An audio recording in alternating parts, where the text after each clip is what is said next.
এবার ইতিহাসের সাক্ষী থাকলো নিউ ইয়র্ক সিটি। প্রথমবার মেয়র পদে নির্বাচিত হলেন ভারতীয় বংশোদ্ভূত এক মুসলিম। জল্পনাকে সত্যি করে নিউ ইয়র্ক সিটির নতুন মেয়র হলেন জোরান মামদানি। ট্রাম্প সমর্থিত প্রার্থী অ্যান্ড্রু কুওমো কার্টিস লিওয়াকে পরাজিত করে 34 বছরের এই ডেমোক্রেট প্রার্থী জয়ী হলেন। ট্রাম্পের সাবধানবাণী সত্ত্বেও জয়ীর মুকুট উঠল বিখ্যাত ভারতীয় পরিচালক মীরা নায়ারের পুত্র মামদানির মাথায়। তিনি হলেন নিউ ইয়র্কের সর্বকনিষ্ঠ মেয়র।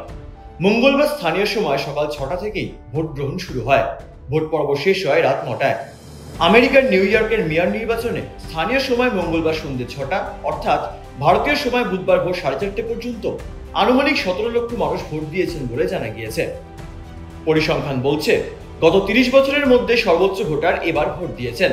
এছাড়া এবারের নির্বাচনে প্রায় 7,35,317 জন আগাম ভোট দিয়েছেন, যা প্রেসিডেন্ট নির্বাচন ছাড়া অন্য কোনো নির্বাচনে নিউ ইয়র্ক শহরে এত ভোট পড়েনি।